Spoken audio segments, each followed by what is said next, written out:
আসসালামু আলাইকুম। চলে আসলাম চরবেশন বেতুয়া।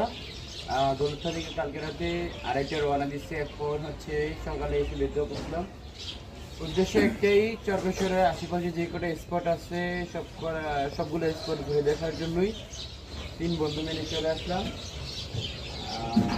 আজকের বিস্তারিত ভিডিওতে অবশ্যই দেখানো হবে আপনাদেরকে। তো এই এক্সপোর্টটা হচ্ছে আজকে যদি শীতের সকাল না থাকতো তাহলে সবচেয়ে সুন্দরময় একটা এক্সপোর্ট হতো, কারণ সূর্যোদয়টা দেখা যায় এবং অনেক সুন্দর লাগে, যেটা আমি আসলে ভিডিওতে দেখছি। বাট আমাদের আজকে খারাপ কপাল যে হচ্ছে কুয়াশার কারণে সূর্যোদয় দেখা যাচ্ছে না। তো আজকে সারাদিন আপনাদেরকে ভিডিওতে দেখানো হবে চরবেশন আশেপাশের স্পটগুলো। অবশ্যই ভালো লাগলে লাইক কমেন্ট করে আমাদের পাশে থাকবেন এবং কমেন্ট করে জানাবেন আপনাদের কাছে পরিবেশটা কেমন লাগছে।